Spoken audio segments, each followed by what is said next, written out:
ফুটবলে ক্রমেই উন্নতি করছে বাংলাদেশ। বিশেষ করে হামজা শমীদদের আগমনের পর দেশের ফুটবলে ঘটেছে নবজাগরণ। নারী ফুটবলেও ধারাবাহিকভাবে ভালো করছে লাল সবুজরা, যা চোখ এড়ায়নি ইউরোপিয়ান ইউনিয়নেরও।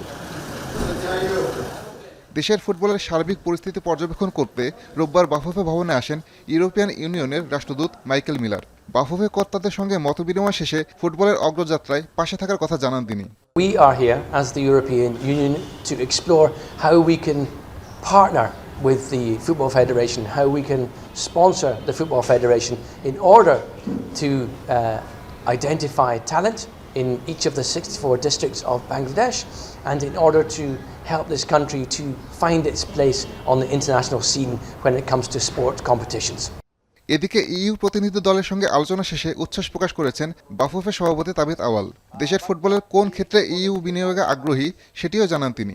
ফিউচারে একটা প্রপোজাল দিব, এই প্রপোজালের উপরে আমাদের ইউরোপিয়ান ইউনিয়নের কর্তৃপক্ষরা বিবেচনা করবে কিভাবে বাংলাদেশের সাথে কাজ করা যায়। বাট একটা পর্যায়ে আমরা চাই যে অতি দ্রুত একটা পার্টনারশিপে আমরা চলে আসতে।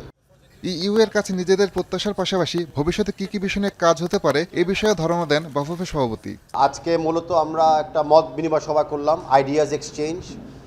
দোনোজনেরই কিন্তু ambition is in one place, to help develop Bangladesh and help develop বাংলাদেশের ফুটবল।